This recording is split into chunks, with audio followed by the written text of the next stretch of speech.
Vote देते हैं इसको मतदान बोला जाता है। मतदान, दान किसको कहते हैं? जो भिक्षा देते हैं, किसी को देके भूल गया, परोपकार के लिए देके भूल गया, जिसका पेट भरना हो उसके लिए तो यह खुशी होती है कि इससे इसका बेचारे का पेट भरा जाएगा, ये भर जाएगा। परंतु मतदान जो करते हैं वो देश की सरकार निर्माण के लिए करते हैं, वो हमारे चौकीदार, हमारा पहरेदार बनाने के लिए करते हैं। क्या नाम आपका है? मेरे को आप ये बताओ, ईमानदार रहना चाहिए कि बेईमान रहना चाहिए? ईमानदार रहना चाहिए।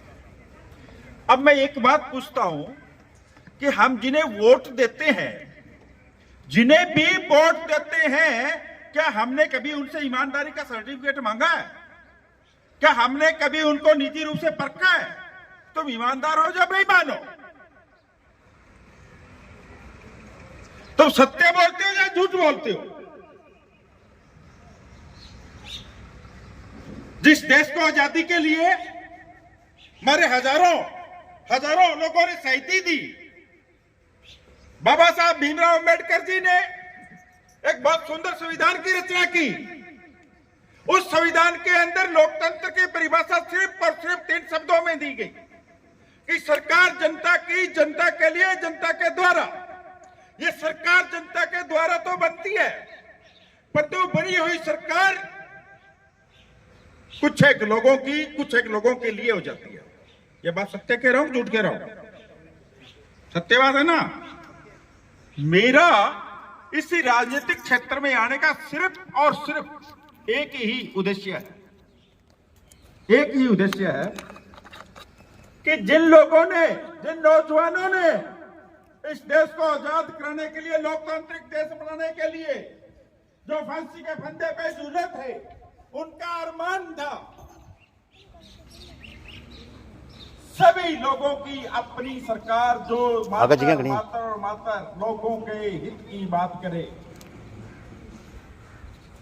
मैं आपको बता देता हूं कि आपका चुना हुआ प्रतिनिधि,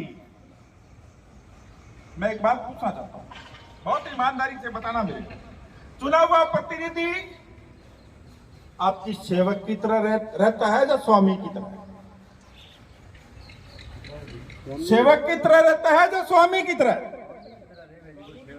स्वामी की तरह। अरे भाई, वो हमारा सेवक है, सरकार उसको तनख्वाह भी देती है, उसका काम यह है हमारी पहरेदारी करना, हमारे हित और अधिकारों की पहरेदारी करना। तो हमारा स्वामी कैसे समझने लग गया? क्यों भाई? इन हजारों लोगों ने बलिदानी इसलिए दी थी क्या? मैं मात्र आपको जगाने के लिए आया हूं। मेरा मात्र प्रयास है कि मुझे सिंबल मिले, और मुझे सिंबल मिला तो हनुमानगढ़ को लोग याद करेंगे। आपका विधायक आपके सेवक की तरह 24 आवर 24 घंटे सेवा में जुटा रहेगा।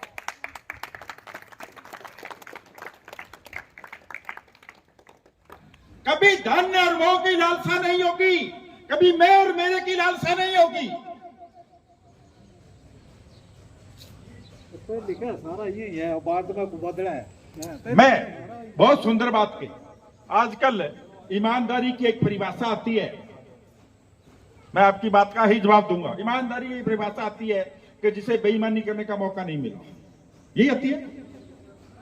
मैं 18 साल इसी एरिया के अंदर सरकारी वकील रहा हूं, 18 वर्ष सरकारी वकील रहा हूं, और मैंने 1 रुपया, रोज रिश्वत लेने के मौके मिलते हैं सरकारी वकील को, रोज, मैंने 1 रुपया रिश्वत नहीं ली।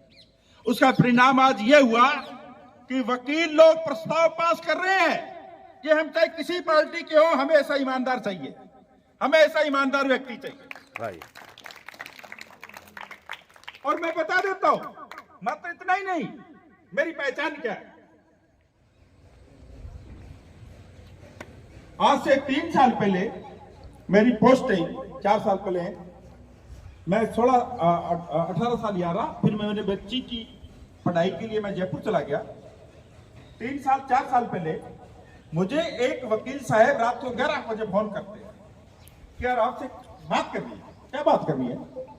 कि एक 9th क्लास की बच्ची के साथ दरिंदगी हो रही है, बाप उसका है नहीं, उस परिवार का संभाल करने वाला कोई है नहीं, और जिस स्कूल में वो बच्ची पढ़ती है, मेरी भाभी उसके अंदर स्कूल की प्रिंसिपल है, और 8 मार्च का दिन था, महिला दिवस होता 8 मार्च को, और वो आज बच्ची मेरी भाभी के यानी कि स्कूल की प्रिंसिपल के गले के लग के रोई है। अब आप बताओ करें क्या? रात का 10 बजे का वक्त था, उनकी चिंता करने की जरूरत नहीं है। मेरे को कोई फोन करता तो शायद बहुत उम्मीद से फोन किया होगा ना। मैं ये तो नहीं कहने वाला कि यार मैं क्या करूं, मैं ये नहीं कहूंगा।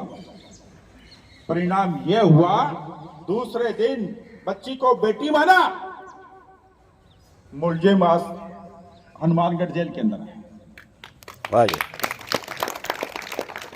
किसी भी आदमी की पहचान इसलिए नहीं हो सकती कि वो आगे के लिए क्या कह रहा है। किसी भी आदमी की पहचान यह होती है कि आज से पहले वो क्या था, आज से पहले वो क्या था। 18 साल सर्विस में कोई आदमी उंगली सीध कर दे, मैं घर में बैठना मैं पसंद करूंगा, कोई उंगली सीध कर दे।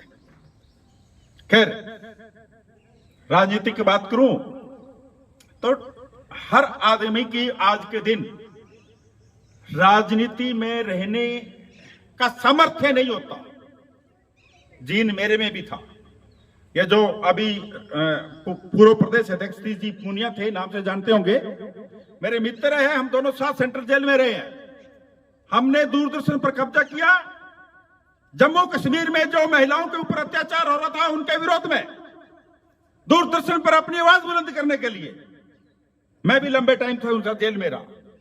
मेरा भी मन था, पर कुछ स्थितियां होती है कि मुझे सरकारी वकील बनना पड़ा, और ऐसी स्थितियां अभी डेवलप हुई कि जो लोग मेरे से 30 साल से जानते थे, जो मेरे मित्र 30 साल पुराने थे, जो जानते थे, जहां मैंने यहां से काम किया, उन्होंने एक प्रेरणा दी कि तेरे में हम एक चीज और देखना चाहते हैं, तू राजनीति में एक्टिव हो जा।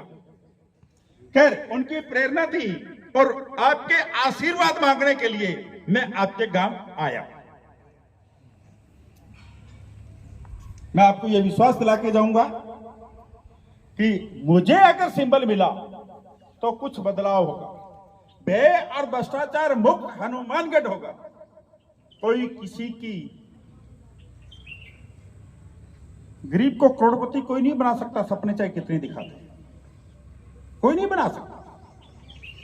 परंतु किसी के साथ नाजायज ना हो, उसके लिए तो आपका चुना हुआ प्रतिनिधि लठ उठाए कि नाजायज तो नहीं होने दूंगा। मेरा आज का विषय इतना ही रखूंगा, और मैं फिर आपके हनुमानगढ़ के अंदर ही हाउसिंग बोर्ड में रह रहा हूं, दिन भर आजकल यही काम करता हूं। आप सबका आशीर्वाद रहा तो मैं पूरी जिंदगी यही काम करने वाला हूं। बहुत बहुत धन्यवाद। तो कोई सवाल करना चाहे तो तारा कोई सवाल को जवाब में देसी, कोई भी प्रश्न कोई शंका कि मन में है तो वो आपको सवाल कर सके। हाँ जी, है जी कोई प्रश्न? हाँ जी।